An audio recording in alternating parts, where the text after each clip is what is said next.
Si Kristo naging tao, hari ng langit at mundo, sa Kaniya'y manalig tayo.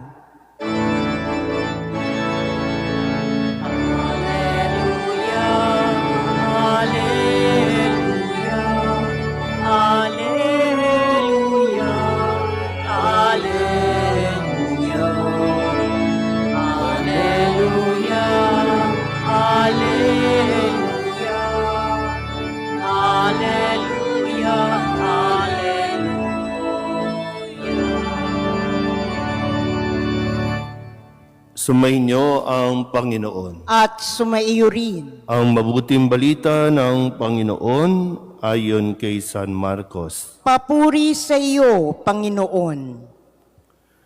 Matapos mapakain ang 5,000 lalaki, agad pinasakay ni Jesus sa bangka ang mga alagad at pinauna sa Bethsaida, sa kabilang ibayo ng lawa. Samantalang pinauuwi niya ang mga tao, pagkaalis nila, sila'y umahon sa burol upang manalangin. Sumapit ang gabi, nasa laot na noon ang bangka. Samantalang si Jesus ay nag-iisa sa katihan. Nakita niyang nahihirapan sa pagsagwan ang kanyang mga alagad, sapagkat pasalungat sila sa hangin. At nang madaling araw na, sumunod sa kanila si Jesus na naglalakad sa ibabaw ng tubig. Lalampasan niya sana sila, ngunit nakita ng mga alagad na siya'y lumalakad sa ibabaw ng tubig. Kaya't napasigaw sila. Ang akala nila'y multo, at kinilabutan silang lahat. Ngunit agad niyang sinabi sa kanila, "Huwag kayong matakot, si Jesus ito. Lakasan ninyo ang inyong loob." Sumakay siya sa bangka at tumigil ang hangin. Sila'y lubhang nang gilalas, sapagkat hindi nila naunawaan ang nangyari sa tinapay. Hindi pa ito abot ng kanilang isip. Ang mabuting balita ng Panginoon. Pinupuri ka namin, Panginoong Heso Kristo. Isang magandang umaga po sa inyong lahat. Ngayon po ay Miyerkules, matapos o kasunod ng pagpapakita ng Panginoon, at tayo po ay mga nasa unang linggo ng taong 2025. At kunin natin ang ating mga naririnig na salita ng Diyos bilang gabay sa pagpasok natin sa bagong taon.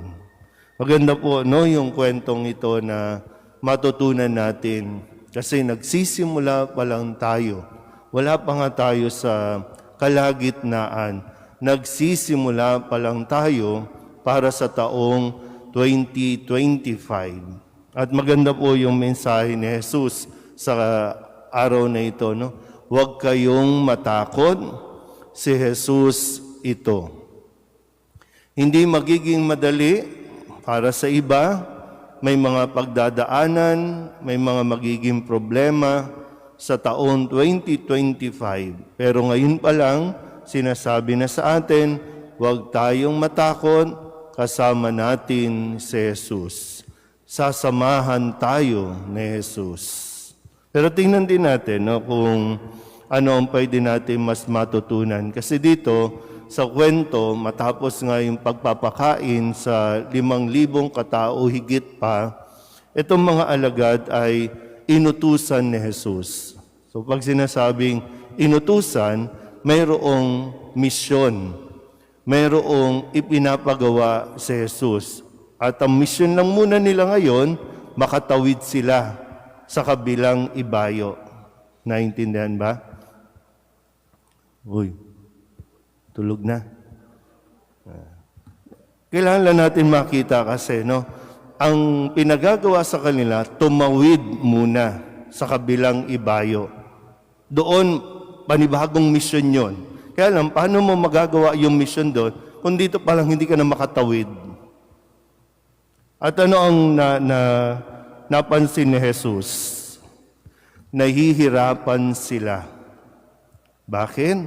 Kasi parang, di ba, kung nakikita, ang mga alagad, kung maalala nyo, mga eksperto ito sa pangingisda. Kabisado na nila yung tubig. Mga mangingisda. Dito sila nabubuhay. Pero para bang, nung pinagninilayan ko ito, sabi kasi dito, nakita ni Jesus ang mga alagad. Nahihirapan sa pagsagwan. Bakit? Salungat sa hangin. Either talagang kailangan suungin, so nakikita niya, nahihirapan yung mga alagad. O kaya naman, sadyang, hindi nila pinag-aralan ng mabuti kung paano magsagwan ng hindi, kasi yung mga sailor, yung mga mangingisda, alam nila kung yung hangin pa ganito, pa ganon. So alam nila paano magmaneuver ng bangka. Pero ulitin ko po nakita ni Jesus, nahihirapan sila dahil sa lungat sa hangin. Pwedeng, di ba, magandang anong problema ninyo ngayon? Anong problema natin? Bakit tayo nahihirapan? Baka kasi sa lungat doon sa ating baka may salungat Baka meron tayong hindi ginagawang tama. Kailangan natin pag-aralan, kailangan natin, ba't ka nagkakaproblema ngayon? Ano yung sinasalungat mo? Ay, nalulungkot ka? Bakit? Salungat kasi yun Yung hindi ka dapat nabubuhay mag-isa, pero namumuhay kang mag-isa. Salungat yun. Bakit nagkakaproblema mag-asawa? Baka may salungat kasi sa pagsasabuhay.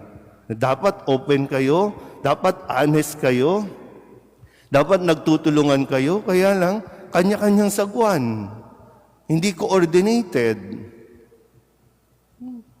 Di ba? Pero nakikita tayo ni Jesus. Alam niya, nahihirapan ka. Nahihirapan tayo. Pero sa kabutihan ng Diyos, pupunta siya. Pupuntahan niya tayo. Kailangan lang natin pasakayin siya sa ating buhay.